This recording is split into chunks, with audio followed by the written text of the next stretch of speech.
diri. Ini menjadi sangat efektif manakala bisa kita implementasikan di tengah-tengah masyarakat, tentunya untuk kasus yang dengan keluhan ringan atau tanpa keluhan.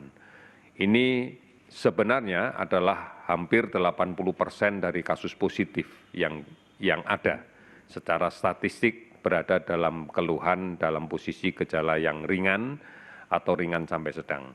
Yang sebenarnya dengan melakukan isolasi diri di rumah ini sudah cukup bagus dan cukup efektif. Ini yang kemudian akan kita dorong sehingga tidak seluruh kasus positif menjadi beban layanan rawatan rumah sakit. Yang berada di rumah sakit adalah yang kita pastikan tidak mungkin melakukan isolasi diri di rumah, atau kita yakini bahwa memang membutuhkan layanan monitoring yang lebih intensif dari tim kesehatan. Misalnya pada keluhan yang sedang atau dengan komorbid yang menyertai. Ini yang membutuhkan layanan rawatan rumah sakit dengan pengawasan yang ketat. Oleh karena itu, keberadaan rumah sakit Wisma Atlet ini sebenarnya ditujukan adalah sebagai barier awal sebelum atau barier awal untuk mengurangi beban rumah sakit rujukan yang kita ketahui bersama ada Sulianti Saroso, kemudian ada Rumah Sakit Persahabatan dan sebagainya. Sehingga pada kasus-kasus dengan kondisi sedang berat yang membutuhkan memang layanan rawatan spesifik dan intensif, ini bisa dilaksanakan di Rumah Sakit Sulianti Saroso atau Persahabatan atau rumah sakit lain yang sudah kita tentukan sebagai rumah sakit rujukan. Ini yang kita harapkan seperti itu, sehingga tidak kemudian semua kasus masuk ke rumah sakit. Nah, ini sejalan dengan semakin masifnya kita melaksanakan tracing kontak, penelusuran kontak dari kasus yang ada. Sehingga kemudian kita harapkan bahwa kondisi ini akan mempercepat pemutusan rantai penularan yang ada di masyarakat. Meskipun tahapan ini bukan menjadi yang utama di dalam kaitan pengelolaan, pencegahan, dan pengendalian COVID-19. Kemarin sudah saya katakan yang utama adalah bagaimana masyarakat secara aktif, kemudian secara terorganisasi dengan baik, bisa melaksanakan kegiatan menjaga jarak fisik di dalam konteks berkomunikasi secara sosial dengan yang lain. Karena inilah upaya pencegahan dan pemutusan rantai penularan yang paling baik. Kami berterima kasih bahwa masyarakat sudah banyak sekali mengambil peran serta untuk ini. Semakin banyak yang saling mengingatkan untuk kemudian tetap menjaga jarak, dan juga beberapa memang masih perlu kita ingatkan sehingga kadang-kadang di malam hari aparat keamanan juga masih sering berpatroli untuk mengingatkan agar tidak bergerombol, tidak berkumpul untuk mengurangi penularan ini. Ini yang menjadi penting untuk kita. Kemudian yang kedua, saya sampaikan beberapa hal terkait dengan rapid test. Rapid test atau tes cepat, ini tes yang kita laksanakan sekarang, beberapa hari yang lalu sudah kita laksanakan, sekarang dan berikutnya masih kita laksanakan, menggunakan metode pemeriksaan antibodi. Jadi bukan melakukan pemeriksaan langsung terhadap virusnya. Karena kalau memeriksa langsung terhadap virusnya, maka kita menggunakan pemeriksaan yang kita sebut berbasis pada antigen. Yang kita gunakan adalah melakukan pemeriksaan dengan swab, dengan hapusan, usapan yang dilaksanakan di dinding belakang rongga hidung atau di dinding belakang rongga mulut. Nah, kalau ini, maka kita akan melakukan pemeriksaan terhadap virusnya, antigennya. Artinya kalau ditemukan positif, maka diyakini di penderita tersebut ada virusnya. Tetapi untuk metode rapid test yang kita gunakan adalah sebenarnya screening, penapisan secara pendahuluan terhadap adanya kasus positif di masyarakat. Oleh karena itu yang kita periksa untuk cara cepat ini adalah melakukan pemeriksaan antibodinya yang ada di dalam darah. Sehingga spesimen yang diambil adalah darah, bukan hapusan tenggorokan. Diharapkan dengan adanya pemeriksaan ini, maka kita bisa menjaring dengan kasar tentunya secara cepat tentang keberadaan kasus positif.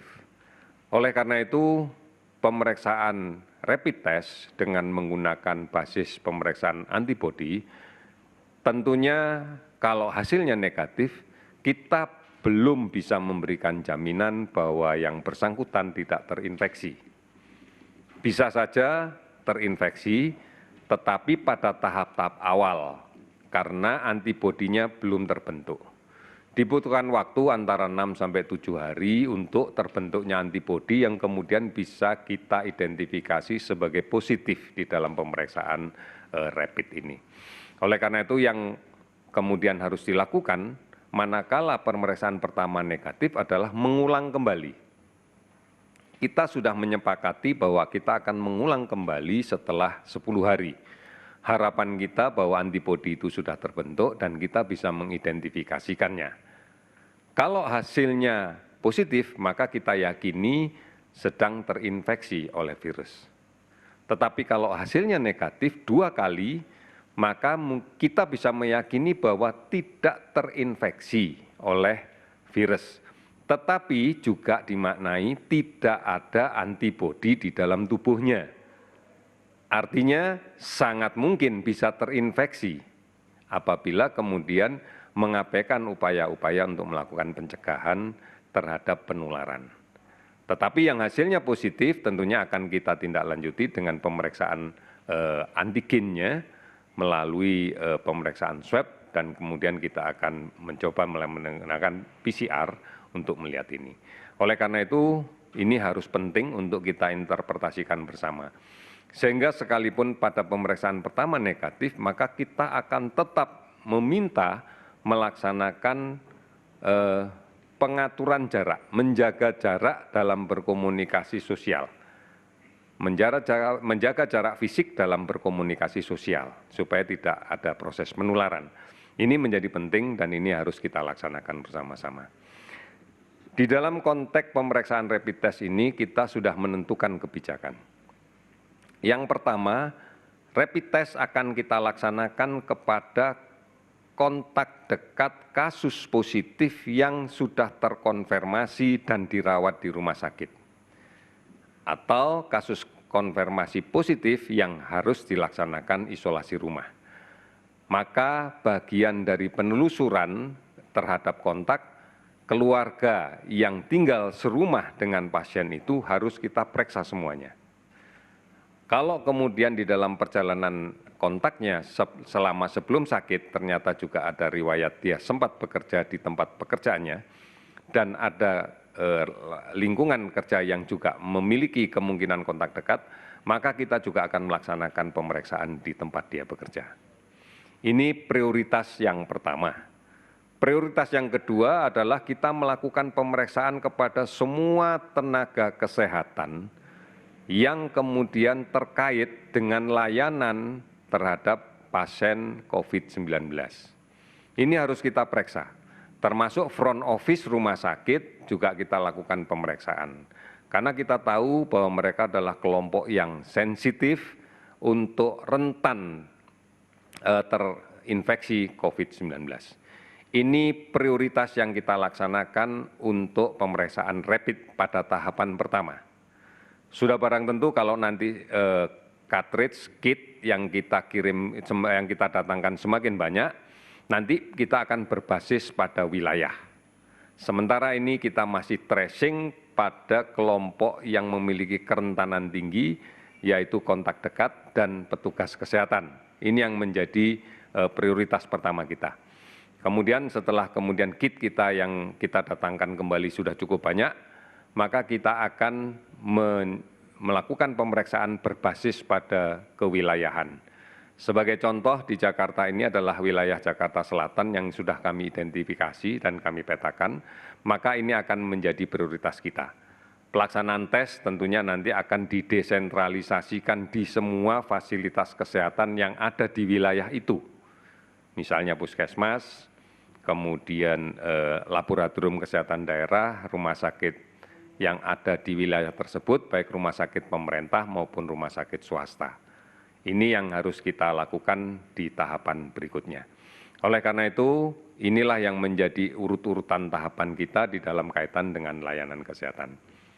Saat ini kita sudah mendistribusikan, kami cek tadi sudah mulai bergerak distribusi 125.000 kit untuk pemeriksaan cepat yang didistribusikan di 34 provinsi.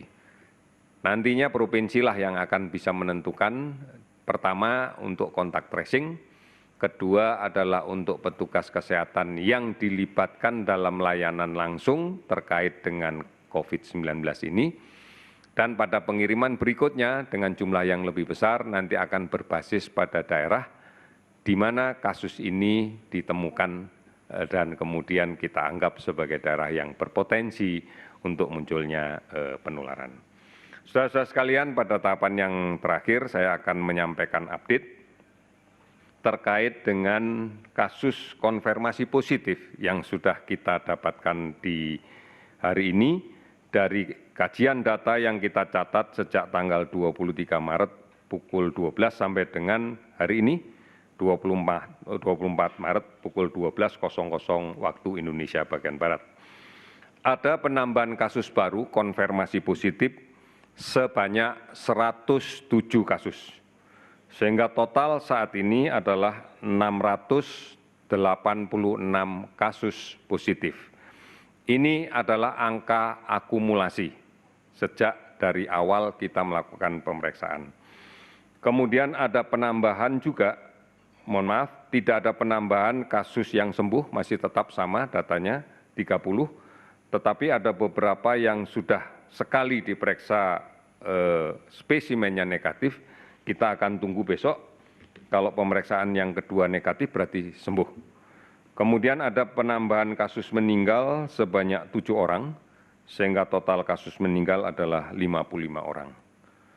Sehingga update pada posisi 24 Maret 2020 pada pukul 12.00 sebagai berikut: kasus kumulatif positif sebanyak 686, kemudian kumulatif pasien sembuh sebanyak 30 orang, dan kumulatif kematian sebanyak 55 orang. Demikian informasi yang saya sampaikan untuk hari ini. Kita akan selalu mengupdate dan yakinlah bahwa pemerintah bekerja dengan keras, dan siapapun yang sedang melaksanakan isolasi diri atau masyarakat yang membutuhkan informasi, silakan ada hotline di 119 extension 9 dan di beberapa layanan online yang ada di Indonesia yang terkait dengan COVID-19. Mudah-mudahan ini bisa menjadi informasi yang membantu kita sekalian. Terima kasih, selamat sore.